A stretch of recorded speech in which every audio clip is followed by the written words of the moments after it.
Let's start with what you're drinking.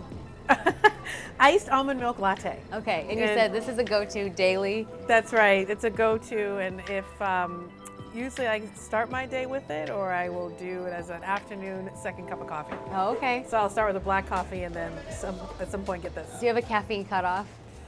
Which you know I'm not sleeping if I won't do usually more than 2. In the afternoon, maybe around 2 at the latest. Why do you think you should be Boston's next mayor?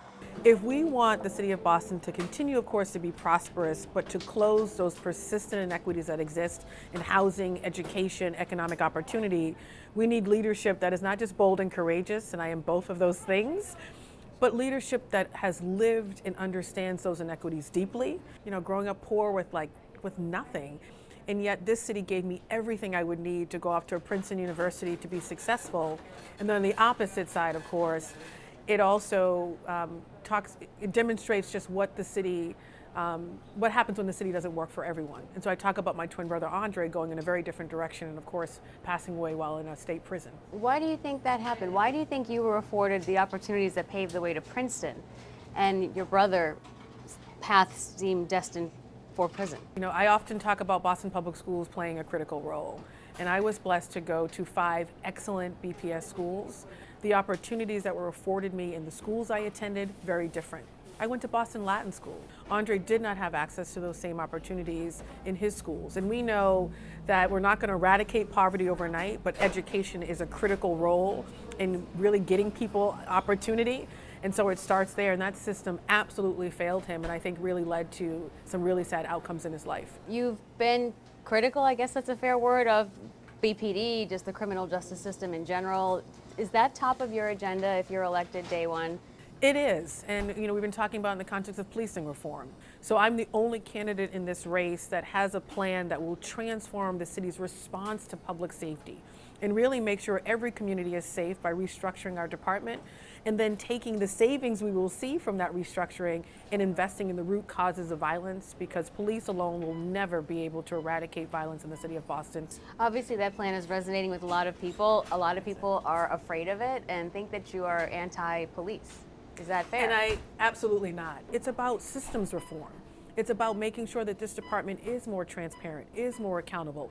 Every officer I talk to wants that, because they know if you don't have a transparent and accountable police department, you cannot do community policing well. Polling has showed that affordable housing is the top issue to the residents of Boston and all around greater Boston. How do you fix this housing crisis? We can fix it, and I want folks to know it is a major issue. You know, over 50% of residents are rent burdened in the city of Boston. Most want to, of course, own a home and build their wealth, and they can't do that, of course, without having access to opportunity.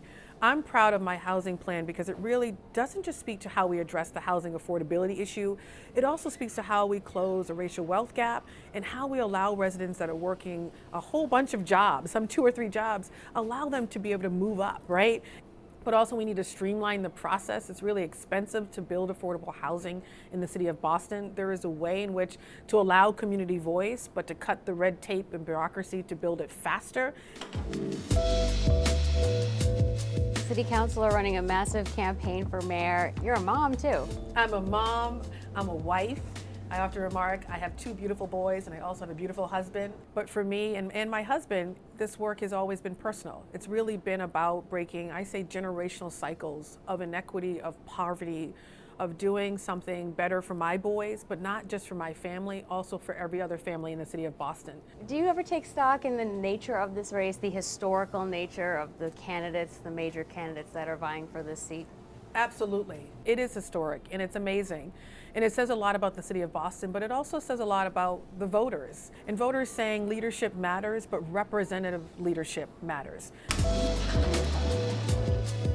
You know, if there's anything you could just communicate to voters that you think, oh, I wish they knew this about me. That I'm more than a story. I also bring the substance and the record of accomplishment, and that folks really should pay attention to the record of accomplishment, because I've done quite a bit representing my district over the last 6 years, and that won't change going forward if blessed to become the next elected mayor in the city of Boston. Councilor Andrea Cambell, thank you for your time. Thank you. Thanks for having me.